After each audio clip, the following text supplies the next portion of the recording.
Doing the introduction. If there is any problem, please speak up and detail your issue in the Q&R or in the chat, and we'll try to fix it as soon as possible. So in the meantime, welcome everyone to this session, to today's webinar that is jointly hosted by KPM Analytics and by Grenar. My name is Lena Bosquebierne. I'm a Rheology and NIR Applications Manager at KPM Analytics, and I will be the moderator for this session. And the idea of today's session is really made to help you make the right technical decisions using the right analytical tools. So we will explore how different tools such as AlveoGraph, Mixolab, or RioF4 each reveal different parts of the dose system, and how enzymes interact with these tools in highly selective ways. So I am pleased to introduce Arnaud Dubas. Arnaud is a director of the business development department for Chopin Technology. His original background comes from biochemistry, and he also holds a milling degree from the French Milling School. He started working for Chopin or KPM in 1989, and his various occupations in the company puts him in constant contact with flower producers or users worldwide. Arnaud has been involved in many international organizations related to standardization or knowledge transfers, such as AACC or ICC, and has actively participated in the development of flower testing tools such as AlveoLab, Estematic, Mixolab, LabMill, all the tools that you know and love. And I'm also very happy to welcome our partner, here, Dimitris Argiriou from Grenar. Dimitris is a food engineer specialized in cereal science, flour functionality, and enzyme applications in baking. He is the managing director of Grenar, a company focused on developing enzyme-based improvement solutions and providing technical support to mills and bakeries internationally. His work focuses on connecting analytical measurements with real baking performance, helping customers make informed formulation and process decision. All right, so before we dive in, just know that we will close the session with a Q&A session. The entire session should last about 45 minutes. But in the meantime, feel free to type your questions into the Q&A chat at any time. Gentlemen, the floor is yours. Thank you. Thank you, Elena, for the nice introduction. Welcome, everyone. And we are going to start right now to the analytical part, or let's say to the material part of this talk. We'll speak about tools and about tools. When we're speaking about tools, let's first speak about very simple tool. We all know what is a hammer. A hammer is helping you to put nails and to put some wood pieces together. So the hammer is a hammer. It's not the hammer fault if you use it for doing something is not conceived to, and it's not the hammer fault if people are not using the hammer correctly. If you do that, you're not going to have glorious results. But now, if you're using properly for what it is done, using the correct technique, then you're going to have the optimum result out of a hammer. And basically, an AlveoGraph, a Mixolab, a Rio, and whatever, it's not different.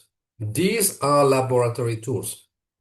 They are conceived to achieve a certain result, and these results are helping you making decisions. We need to be very aware that all the critical business choices we are taking, which kind of wheat are we using, which blends are we using, which kind of customers are we using, are requiring information.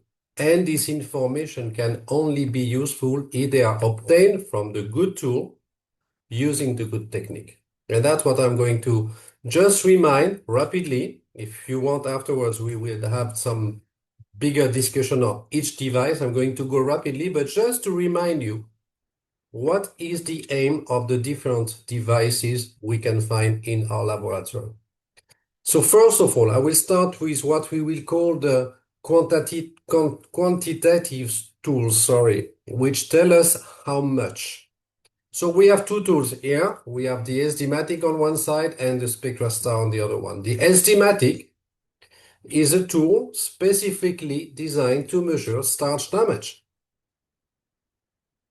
It has a lot of benefit, very fast, very easy, very accurate, but above all, it is measuring one of the key parameters of the flour, which is starch damage. I'm sure Dimitris is going to speak about starch damage. Starch damage is not playing alone, but is influencing a lot of characteristic in many products, like the water absorption first, the dough stickiness, the proofing activity. You can read more here, and that's something which is a little bit behind everything. Okay, so we need to take care about that. On the other hand, I want to speak about NIR technology. So for us, NIR means SpectraStar.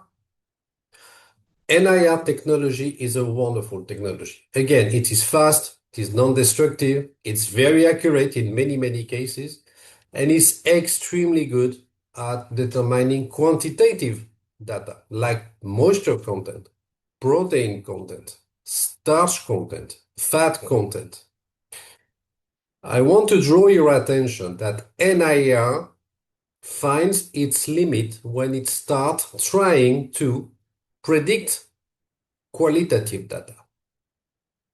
We can discuss that more in detail, but let's make it simple. NIR technology is wonderful for quantitative, is less, efficient when it comes to qualitative. And one example is here.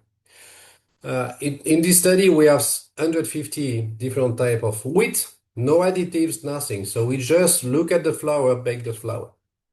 And here that's the protein versus the bread volume. So interestingly, you can see that the same protein content, you can yield a very low volume or a very high volume.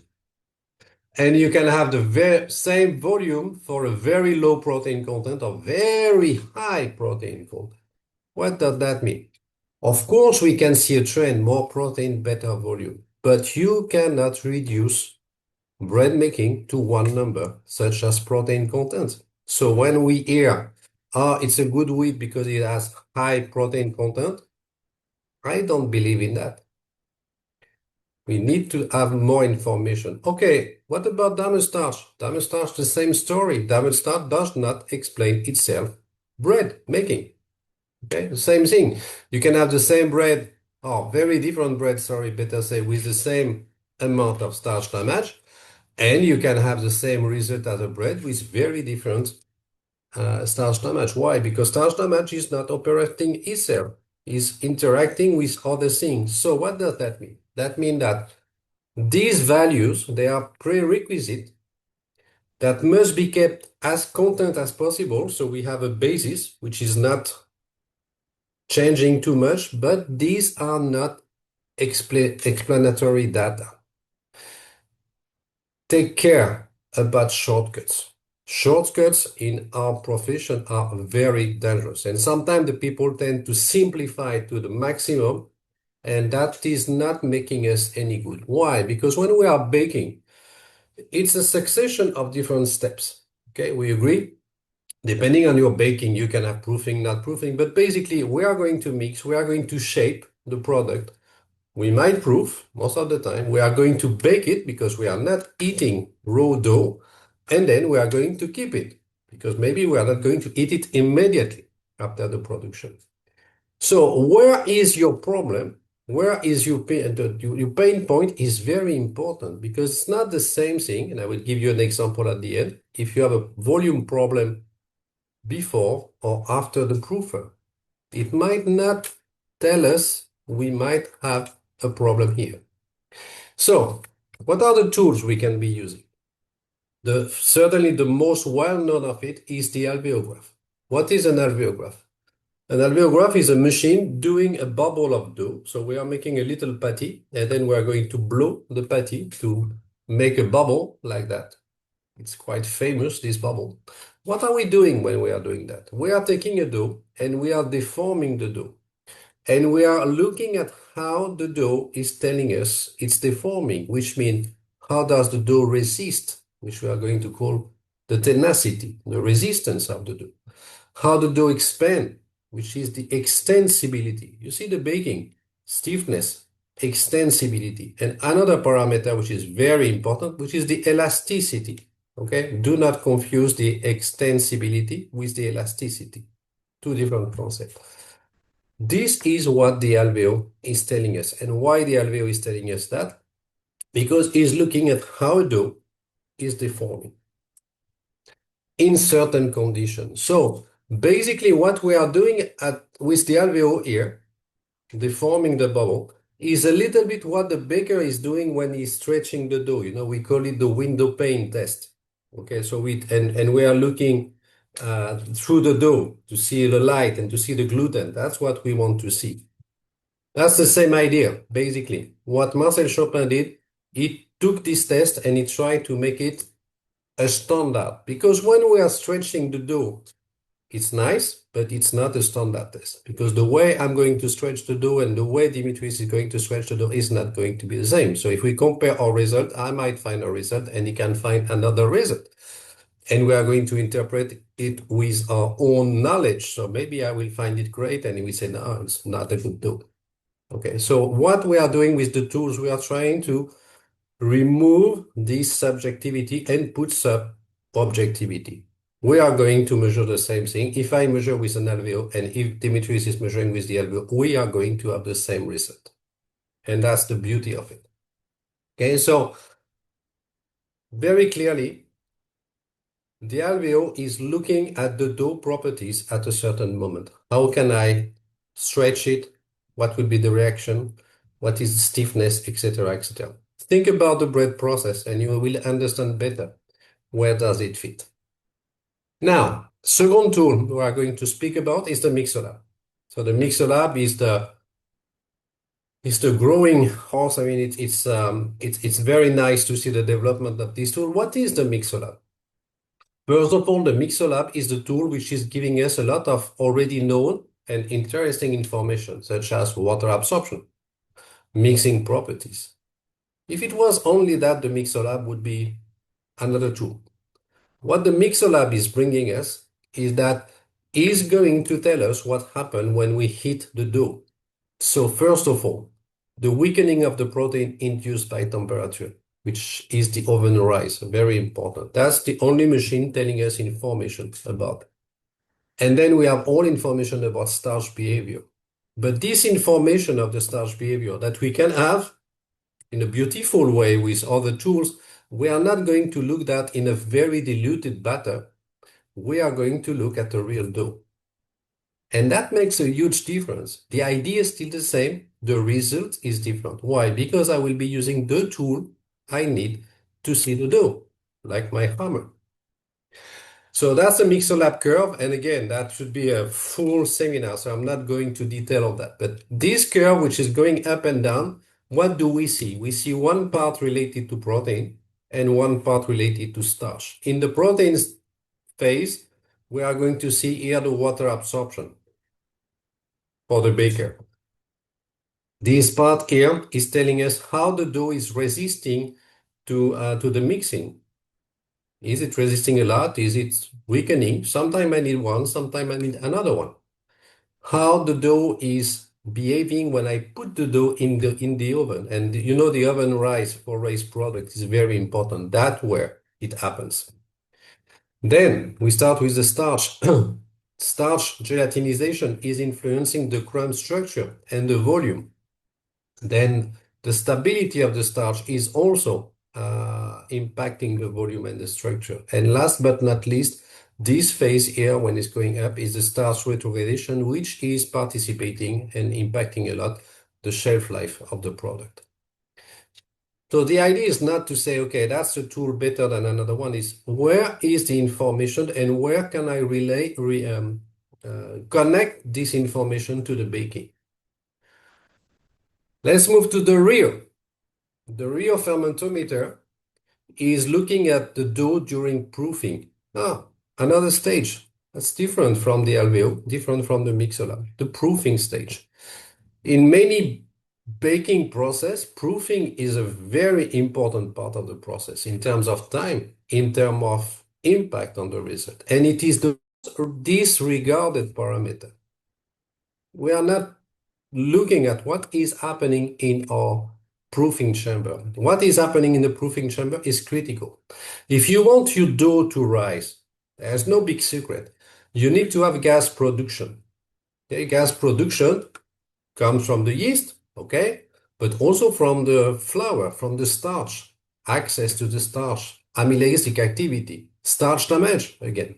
That will be influencing your production. But if you have your production, you also need to have retention. Retention, we've seen that with the alveo. What is the alveo? It's telling you how the dough can retain the gas and how it can expand with this, how it will react with this gas production. The gas retention depends a lot on the gluten properties such as extensibility, tenacity, elasticity. That's the pure definition of the alveo. Which means that for proofing, alveo is only giving you a part of the story. It's telling you how you will retain, not telling you how you will produce. If you have retention and production, you will have volume. I mean, this little table here is very simple. If you have production but not retention, your volume is bad. If you don't have production but you have retention, your volume is bad. If you don't have retention and production, of course your volume is bad. Which means what? The baker is going to complain about the volume for three different reasons. You know it's not working. You don't know why until you measure. And that's the very interesting point. So for measuring, we have a nice tool, which is called the real fermentometer. Again, in short, what is the real fermentometer? It's a tool. You are going to put a piece of dough with yeast that you can take on your process from your baking trial, and you you place a piece of dough into the machine, and the machine is going to give you like a video of the dough during proofing, and it's telling you how the gas production is happening, starting, collapsing, a lot of information here, how the gas retention is doing, how much of the gas produced is retained by the dough, and the result of it is the dough development, which is the future bread. So you have all the information you need to know about your proofing. So now imagine you're making baking tests, for instance. When you are doing the baking test, you take one piece of the dough, and when the other one, they go to the proofing chamber, you have one in the real. You know exactly what is happening in your proofing chamber. That's a good way of using the real. So the conclusion, before leaving the floor to my friend Dimitris, what are the conclusions here? Remember the little graph I put you about the different baking stage. So we are going to go back from that because everything starts from the baking. Most people, they think it starts from the flour, and we are going to predict, no, no, no, no, no, it's not working. It's working when we link with the baking. So everything starts from the baking.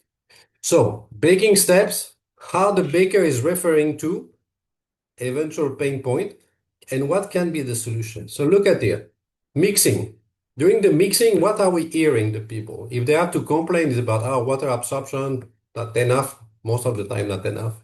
Mixing time, mixing stability, resistance, tolerance, etc., etc. Dough consistency, slack dough, hard dough. So if we want to know from the flour how the flour is going to perform, the Mixolab is a great start. And the first part of the Mixolab gives you the information if you want to control this part. Of course, we always need to have the underlying protein content, moisture content, starch damage content, which are our basis.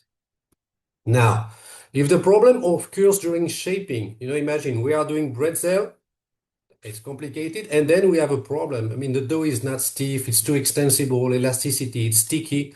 That's really when we are trying to transform the dough, shape the dough. This is typically information we get from the alveolab. because the alveoli is telling us how the dough is behaving in terms of stiffness, extensibility, elasticity. Now, if your problem is during proofing, it's overproofing. I don't retain gas, I'm losing gas, I don't know what is happening. We just seen the real is telling you everything about gas production, gas retention, and dough development.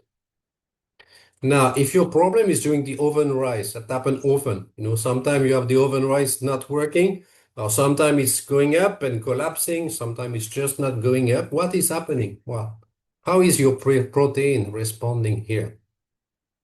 You don't know until you're doing the Mixolab, because the Mixolab is the only device giving you this information about how the protein is responding when you heat up the protein. And we know that the protein, by nature, they get denaturated with the heat. So that's a very important step.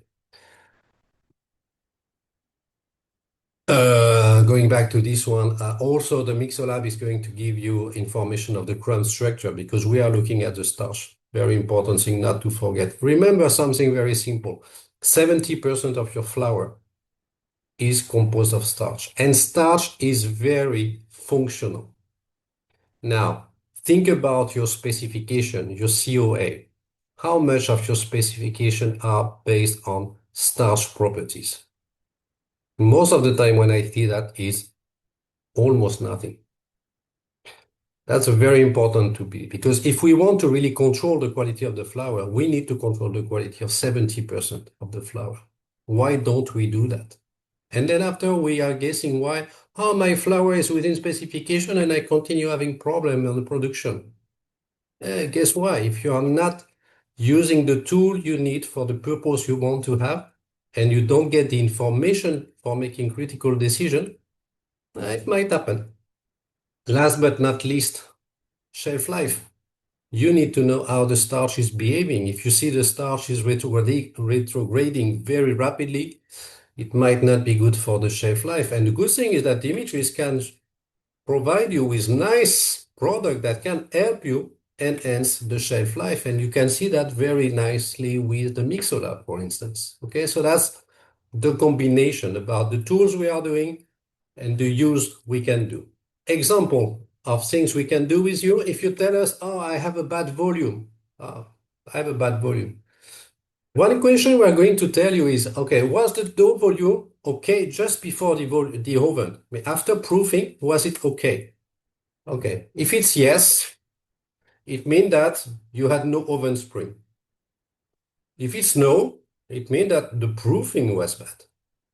So this is already orienting us a little bit. So if it's the oven spring, sorry, that will be the protein behavior. So I'm going to look at the Mixolab to look at this information.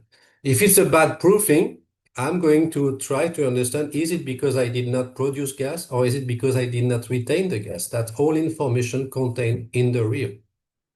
Okay, so at the end, we are going also to look at the protein quantity. Maybe we are going to look at the yeast activity. That's how we are going to cut a little bit and try to drive you to the solution. We are not going to tell you we have a solution which is going to fix it all, but we can work with you, baker or miller, starting from the pain point and then trying to understand what can be behind and what is the best tool for you for making the best decision. And I will stop my presentation here and leave the floor to Dimitris. He's going to give us a very nice example of what you can do with these devices. Thank you very much for your attention.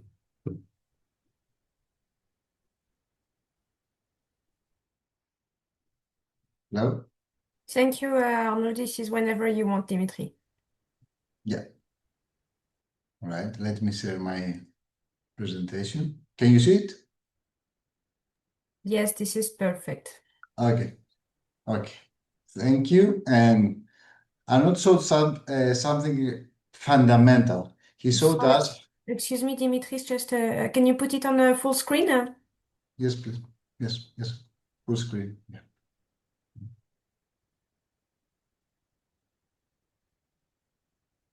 Yeah. Give me just a second.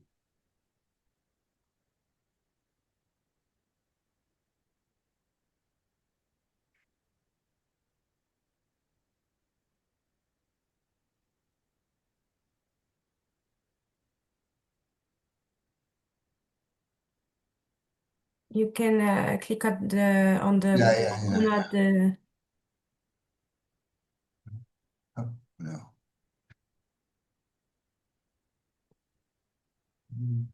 No. And at the bottom of the screen, you have a possibility, like just to the left of the zoom. First Yeah. button left to the Now? zoom. Perfect. Amazing. Okay. Hello. Hello again. Arnold showed us something fundamental. He showed us how tools measure the dose system. They measure protein behavior. They measure starch behavior. They measure fermentation behavior. But tools do not measure enzymes. Enzymes are invisible. We never measure the enzyme itself. We only measure what the enzyme changes inside the dough. And this creates a critical interpretation challenge because sometimes we add an enzyme and the tool shows a strong change. And other times the tool shows almost nothing, not because the enzyme is not working, but because the tool is looking somewhere else. Today, we will try to show you how to connect enzymes mechanism with tool sensitivity, so measurement can lead to correct technical decision.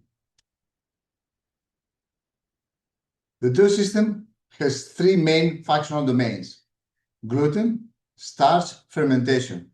Each domain controls different aspects of bread quality. Gluten, as Arnaud said, controls structure and gas rotation. Starch controls gelatinization, crumb formation, and shelf life. Fermentation controls gas production and dough expansion. Our tools observe these domains. The alveograph mainly observes gluten behavior. The Mixolab observes protein and starch behavior, while the refermentometer observes fermentation kinetics and gas rotation. So each tool observing a different part of the system. This is a critical point that we have to understand in order to interpret correctly what tools say to us. Understanding this connection is the key correct interpretation. So, enzymes do not change everything. They act selectively, they act on specific substrates, they act at specific moments. They modify specific components of the dough system. Amylase acts on damaged starch. Protease acts on gluten proteins. Xylanase acts on arabinoxylans. Glucose oxidase strengthens gluten through oxidation, and lipase improves gas cell stability through lipid modification. So each enzyme has a specific target. Each enzyme acts at specific stage, and this explains why different tools detect different signals. Okay, so this is a slide I would say that is very practical. It simply shows one reality. Not every enzyme leaves the same footprint in every test. Some enzyme effects are very visible in one tool and almost invisible in another. For example, an oxidation system may show a strong signal in a alveograph, but look moderate or weak in another tool. That does not mean the enzyme is weak. It means that the tool is more or less sensitive to that mechanism.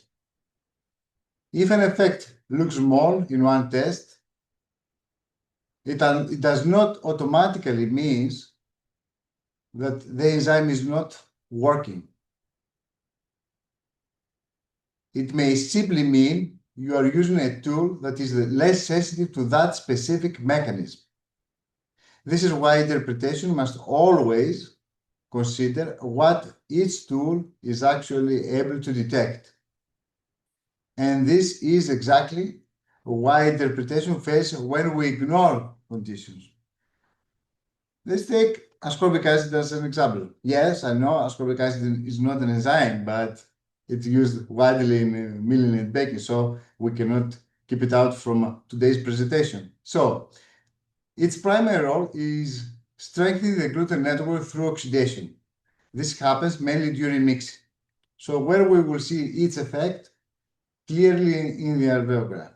We see increased tenacity, we increased elastic recovery, and reduced accessibility. When it comes on the fermentometer, we should expect higher dough rise and higher gas retention capacity. And that because ascorbic acid strengthens the gluten network. Therefore, gluten can dissipate, is more stronger and can hold the gas produced from yeast.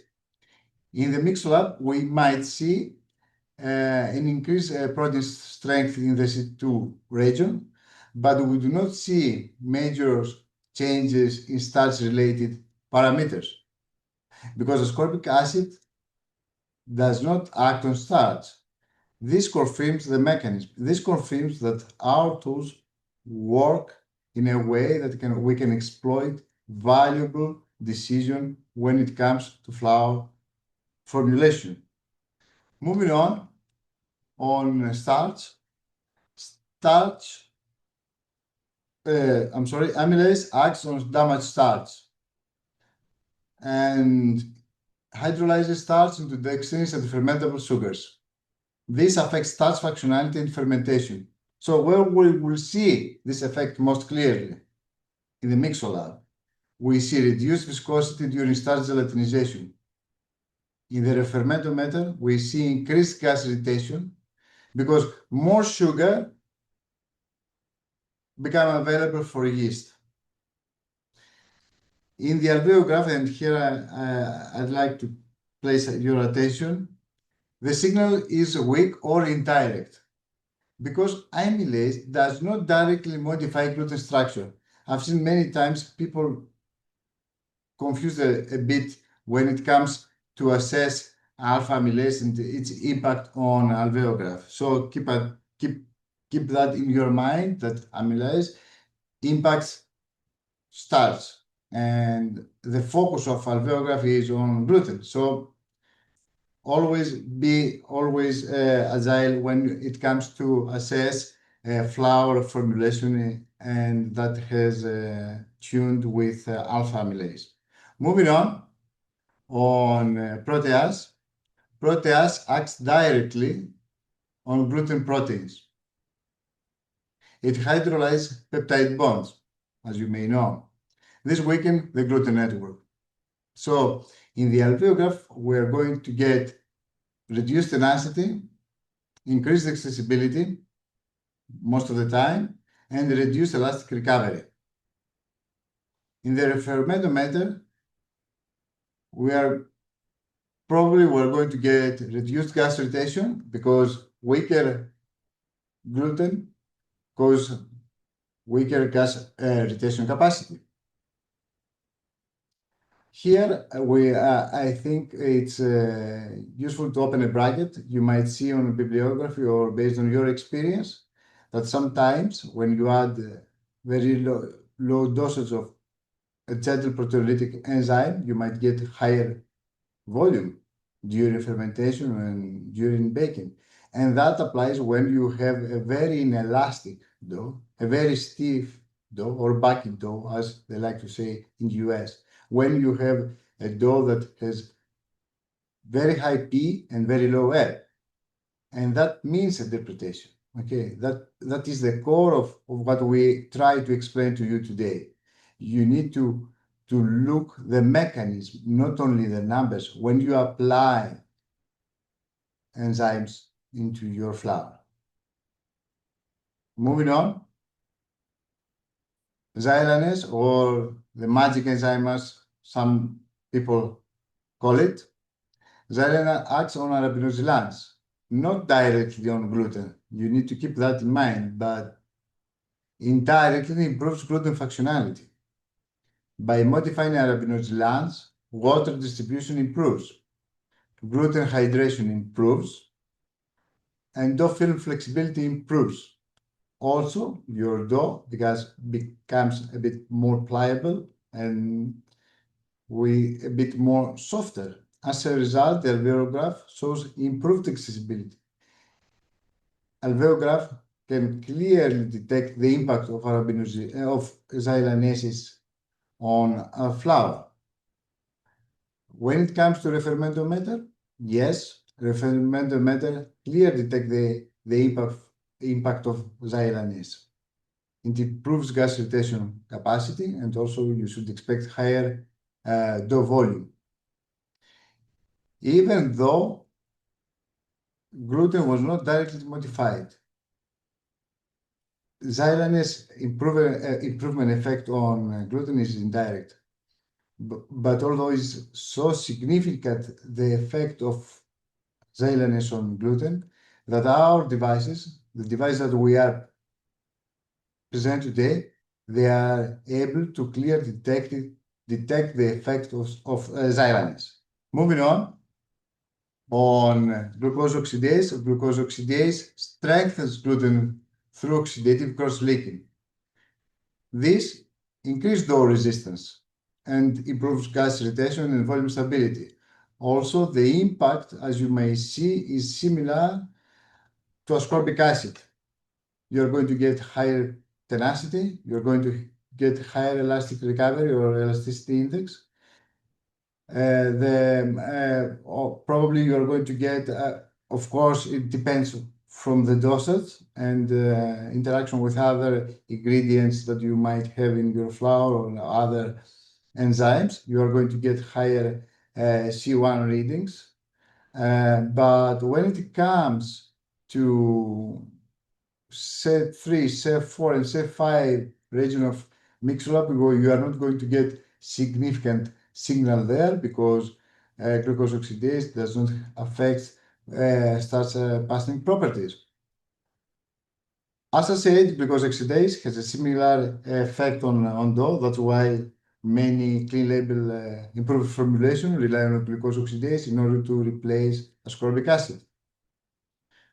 Last, lipase generate polar lipids and in this way improves gas cell stability, not by modifying gluten directly, but by modifying lipid functionality. This stabilizes gas cells during fermentation. And what we are going to get from our devices, refermentometer will clearly detect the effect of lipase. We are going to get higher dough rise in the refermentometer. We're going to get improved gas cell stability. And believe me, the lipase effect is clearly detected on refermentometer. A refermentometer is a device very useful when we like to test lipase action on dough, because lipase is an enzyme that takes time to act. Therefore, we cannot assess the impact of lipase on instruments like devices like alveograph or Mixolab, because it is time dependent, the action of lipase. I've seen many people underestimate the impact of lipase because they try to estimate their impact using devices like alveograph or Mixolab. It's not that the case. Refermentometer proves very useful. It's very useful for lipase. Lipase is also a very useful enzyme. It can help us to stabilize gas. It can help us to reduce or even to eliminate emulsifiers and be able to offer to our customers clean label solution. So the refermentometer for me is a key instrument when it comes for lipase. I want to move to something that causes interpretation issues. Most interpretation, according to my experience, fails not because tools are wrong but because conditions are ignored. Enzyme impact does not depend on the ingredient alone, right?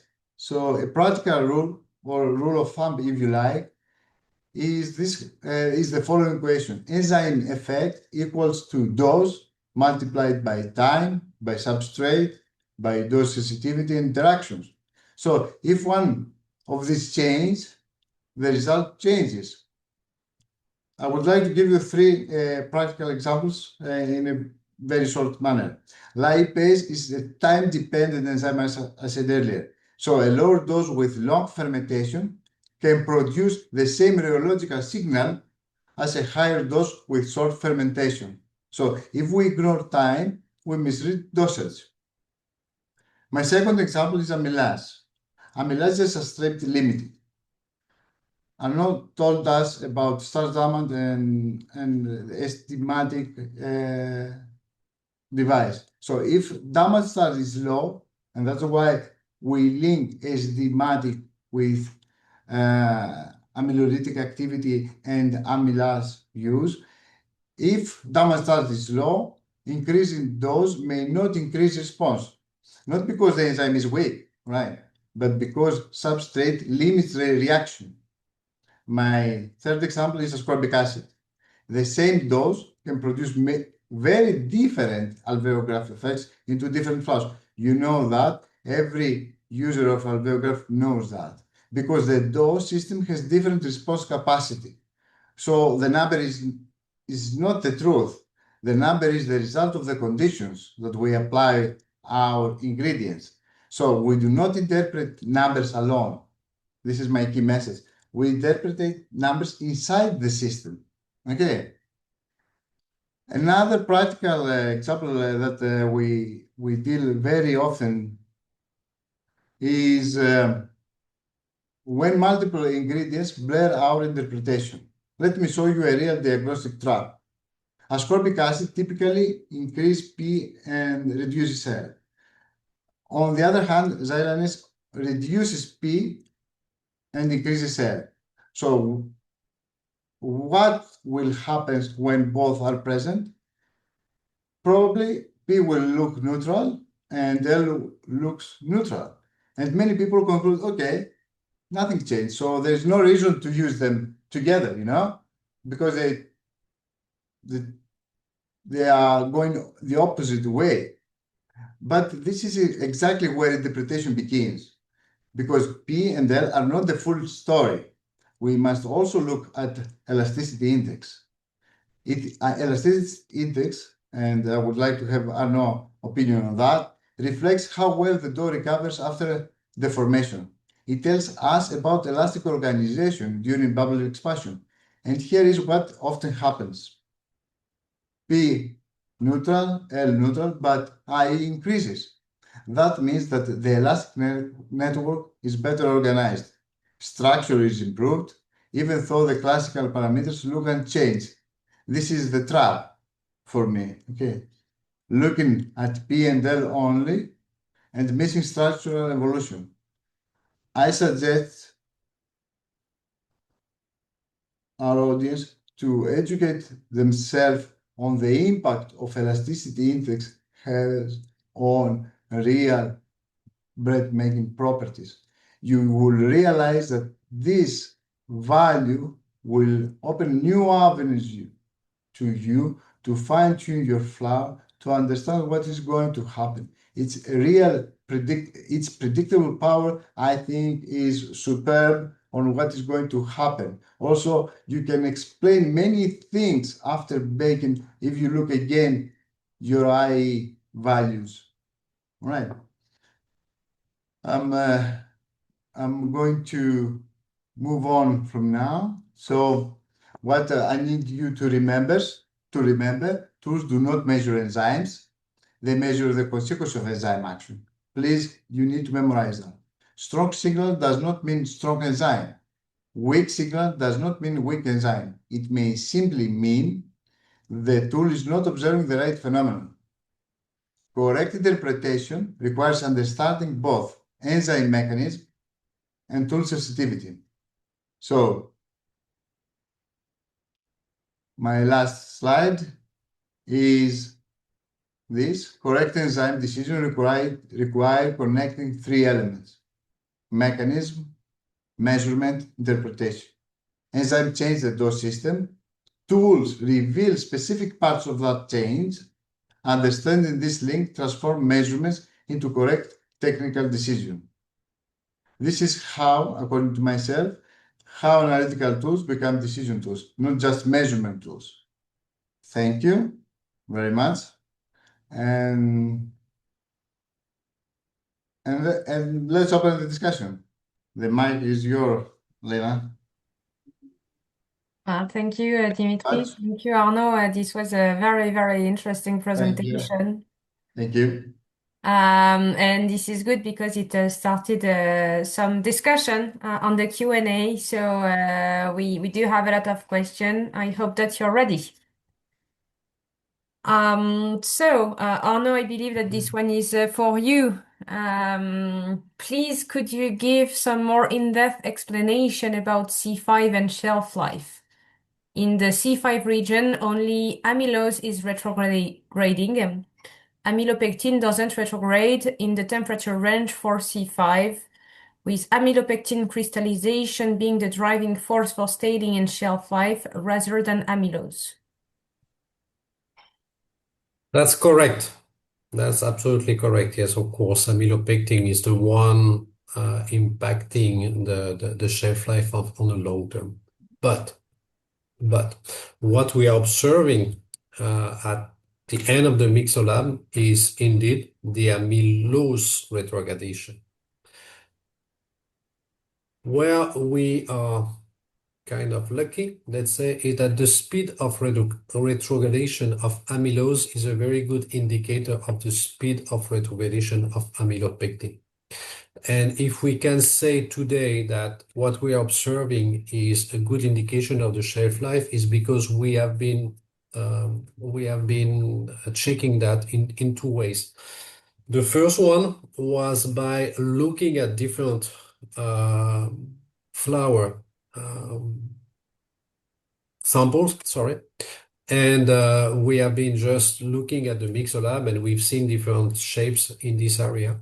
And then we made bread and we have been looking at the hardness of the bread after 3 days, 5 days, 10 days. And we've seen that the one having the highest increase were the one having the shortest shelf life. That was the first evidence. The second evidence, and I will speak under the control of Dimitris, is that if you have a flower which has a high increase like that, and you add one type of amylase, which is the maltogenic amylase, you will see a drop, descent in this part.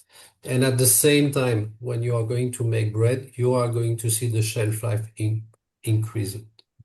So that's why we have evidences enough to say this part.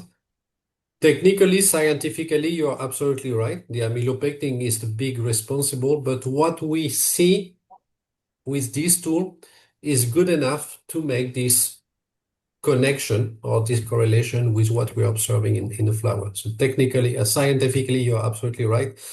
Empirically, what we are doing is working too. That's cool. If I may add to that, we Sure. have seen that new developments of some enzymes that they hydrolyze amylose and not amylopectin contribute to a great extent to bread softness and fresh keeping qualities. Yes, the mechanism cannot be explained from what we know up to now, but there is a connection there that when we hydrolyze amylose, we help the bread to stay softer. And that's why I suppose Mixolab C5 can give us a clear evidence of retrogradation. Thank you. Thank you both. So maybe this one is more specific for Dimitris.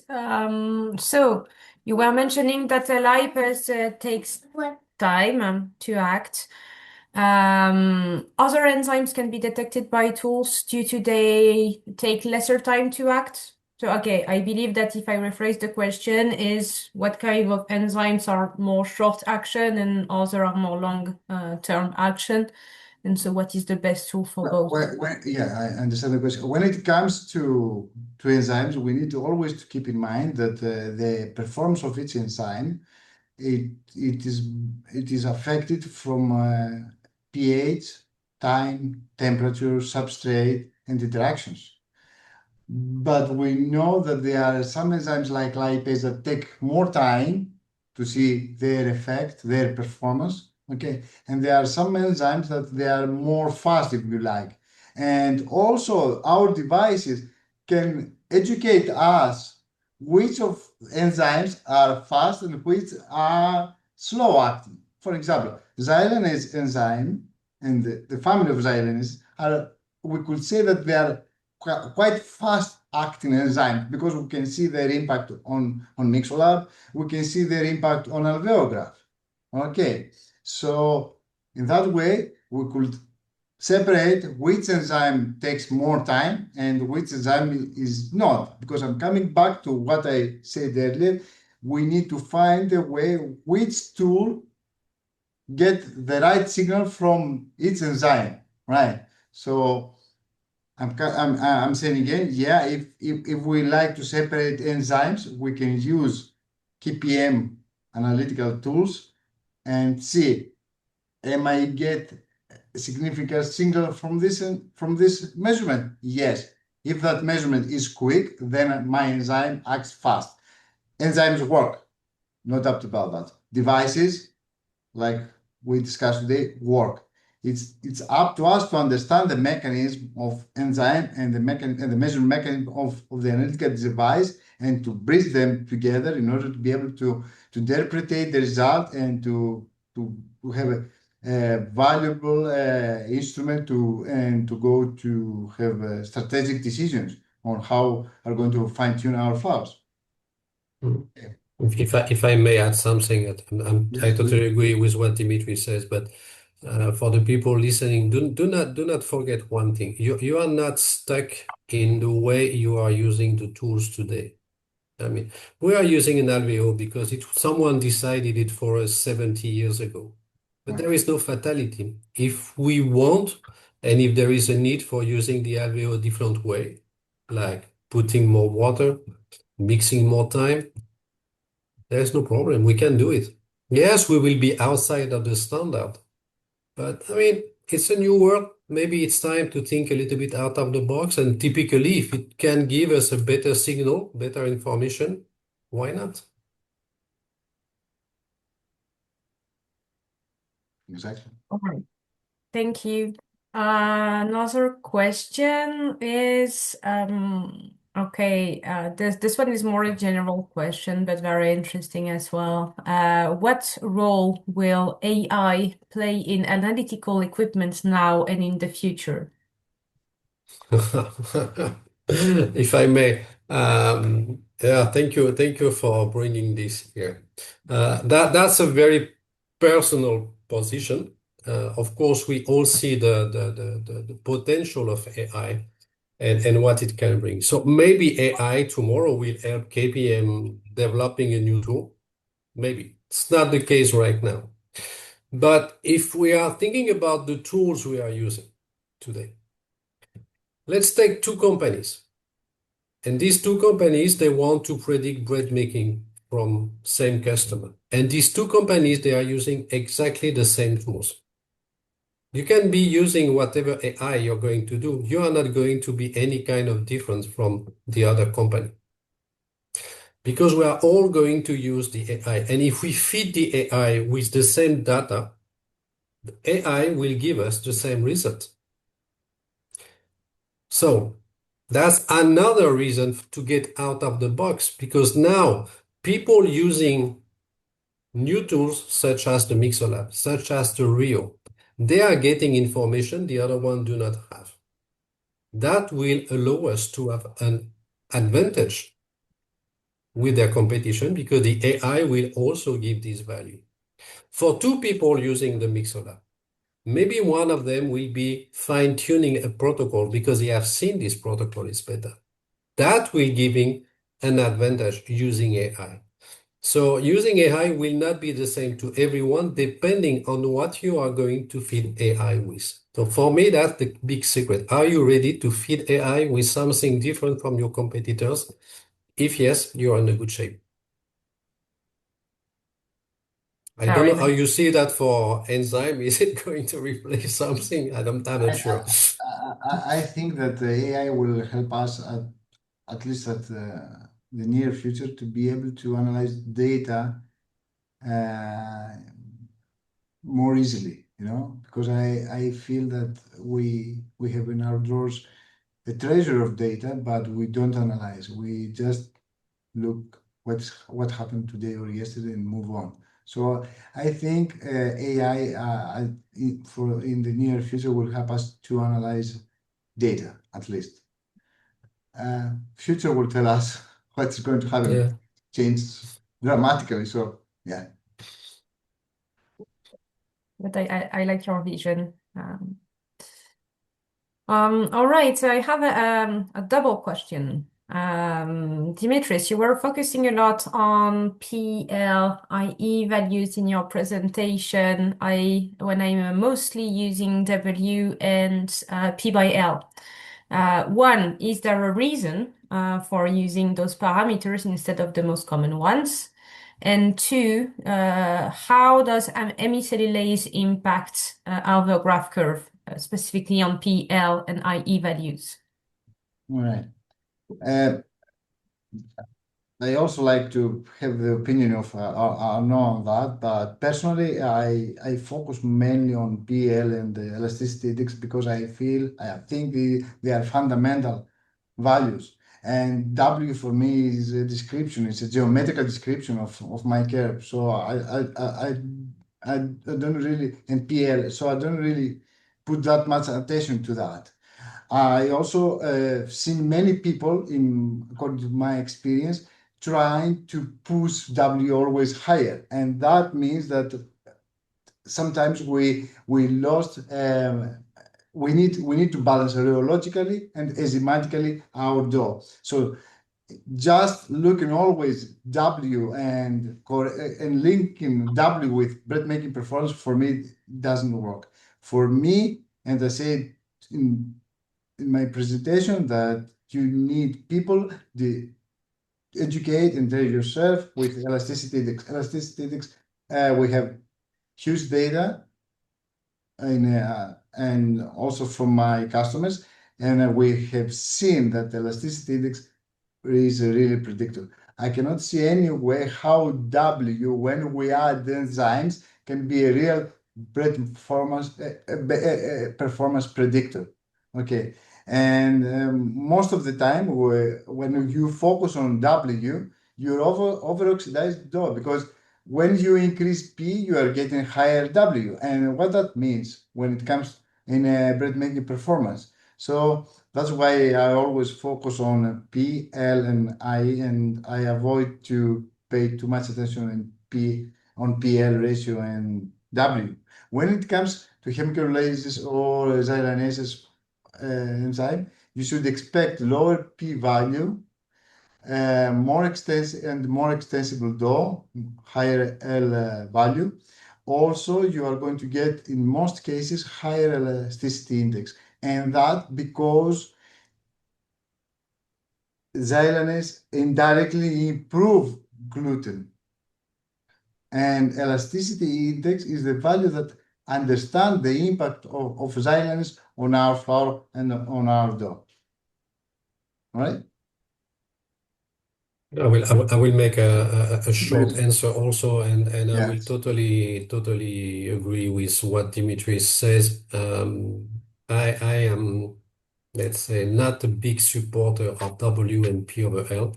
I know everybody is using it, and I was taught at the French speaking school to use W and P over L. But if you think twice, W is a surface, and you can have the same surface with different shapes.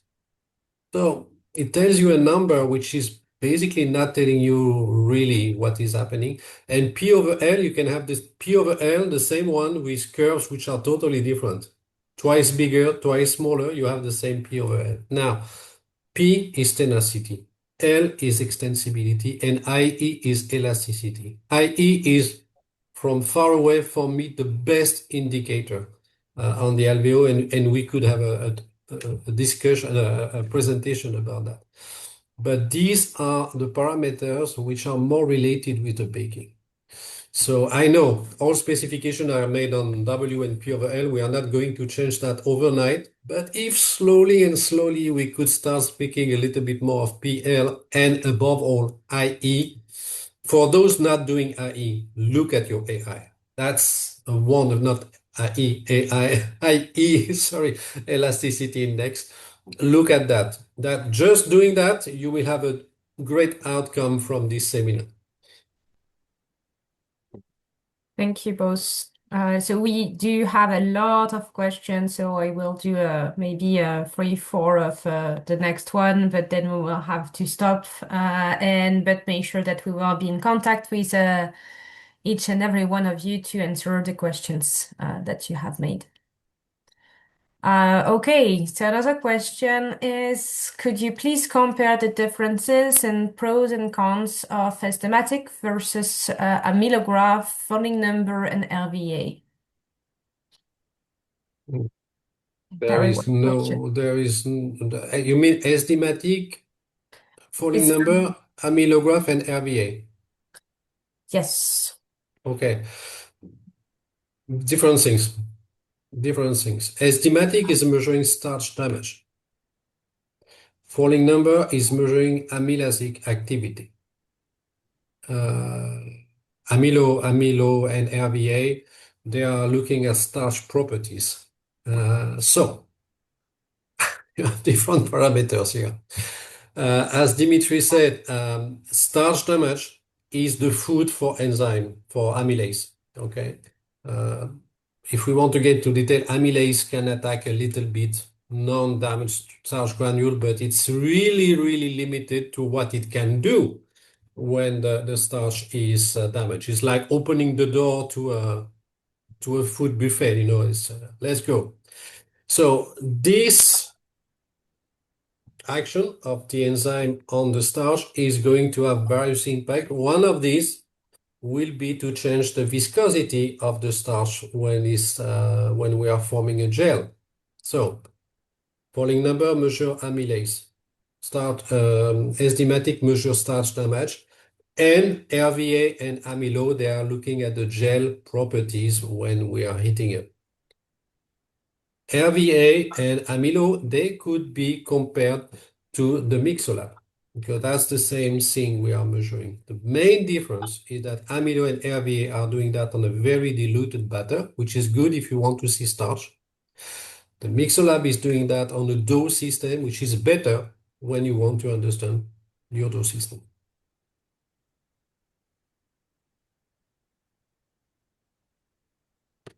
Nice. Okay, so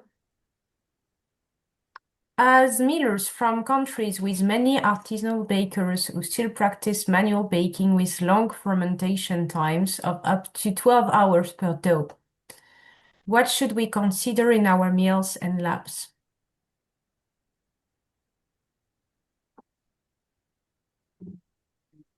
I have no more information. As I believe that what would be the maybe correct solution, either enzymatic or tools in order to control long fermentation of up to 12 hours. I think we feel to have a bit more information. I would be happy to look at that, but we need to have more information to be not doing the kind of gurus who knows everything and are able to give any answers anytime, anyhow. One thing I can say that even for long fermentation, we have solutions. We can adjust the solution, but that really depends. Okay, what do we want to address in this long fermentation process? I don't know if Dimitri, you have different view. No, I mean, we need a better specified question in order to be able to answer correctly or target it. Yeah. Yeah. But we could say that the fermentometer give us an opportunity to measure gas production, gas irritation for many hours. So Yeah, we could imitate somehow the way of. Yeah, we can do up to 24 hours, but so it's not a limit. But okay, again, is it really the proofing which is a problem? Is it because we have too much or not enough starch damage? It's about okay, what is the problem which is happening after? The process is not a problem. The process is the process. We need to cope with the process. We need to cope with the culture. We need to cope with all of that. The thing is, okay, what is the outcome happening that we would not like to happen or that we would like to improve, and that based on that we can either from the tool or from the enzyme side, that's where we can really be active Exactly. when we know exactly what is the objective. Exactly. Very nice. Okay. If you're constrained by budgets, what would be one real logical tools must millers, analysts, and bakers have in their lab? No doubt about that, the mixer lab. Me too. Some years ago, I would have said the LVO, but and I still love the LVO. I love the Rio. But to be very pragmatic in a tool which is giving you as much information about protein, starch, and Dimitri showed us everything you can do and all the potential of the mixer lab. That's definitely for me the tool to have. If you just have to pick one, that would be this one. I agree 100%. I mean, I've been thinking about that, and I think that Mixwap gives many opportunities for new product development. Also, the new series of Mixolab, the latest model, you can take it on a production line and you can Mm, educate even your people from production line to see mm, their decisions, their actions, the impact on rheology in a way that they can be described, it can be measured, not just, you can build a common language in the mm. production line. I think Mixweb gives so many opportunities today, and I think it's one of the most complete instruments that we have today. So yeah, I would go for Mixweb for sure. Yeah. Thank you. I agree. And it's always nice to reach an agreement. Yeah. Okay, so I have a lot of the same question. I'm not sure we have an answer for that now, but do we send Delphine, do we send the PDF of the slideshow after the presentation to the participants? Yeah, We sure. have many people asking for that. So yes, No we can problem. send both the recording and the PDF. Yeah, And absolutely. may I suggest something, because we have many questions that have been sent by anonymous spectators. So that would be great if we can have the email address so we can send the reply to the question. Mm. So Sure. Please, yes, if you have entered the question anonymously, just please let us know who you are so we can contact you. So I will then end up with one question from an anonymous spectator uh, in case they don't get an answer. Okay. Our bread is tailing very fast, resulting in crumbliness over the shelf life. Which factors should we focus on to resolve this issue? Also, would like to request Dimitris if he can further explain how should we shape our troubleshooting approach as we are trying many options as to now to quickly resolve the issue and it doesn't work. Okay. Quite open question, I might Yeah. say. Yeah. I would say that based on my experience, I think now the best approach is to not try to predict what is going to happen based on your data, but try with your data explain what happened. That will give you the opportunity to understand the mechanism. Up to now, even scientific research was tried to explain and see and assess the usefulness of devices like we present today of their prediction ability. But I think your prediction ability will be much improved if you try first to explain what happened and with what you have with your data. If you go and see and try to explain what happened to your bread or your biscuit or cake or whatever, and with your data that you have from a refermentometer, from your Mixolab, from your alveograph, ENIA or starch damage, then you will be able to define easier the mechanism and the methodology of your troubleshooting. No? I cannot be more precise because I think the question is too open. you know. But this is what my message is one of my messages here today is try to explain rather than try to predict.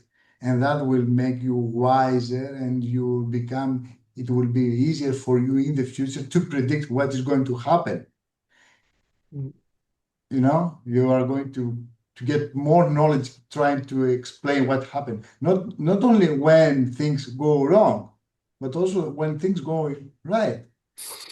You know, why I'm getting good bread? What is my data? What my data tells me, and then this will give me the opportunity to be able to predict in the future based on my data. You know. That's a very important point. Just once again on that, what Dimitri just said. We are, all of us, we are spending a lot of time trying to explain why a flower is not working. But we are spending very little time on really identifying what is a flower working correctly. And that's really something we have been starting, particularly with the Mixer Lab, to say, okay, I'm not going to tell you what is good for you, but if you are giving me 10, 15 samples of flower you are absolutely happy with, we are going to analyze them, and that will become your golden standard. And then when you have a problem, we are going to look how much this flower is different, and then we will learn from that. And that's exactly what Dimitri said. And what applies to the Mixer Lab can apply to the LVO, to the Rio, to anyone.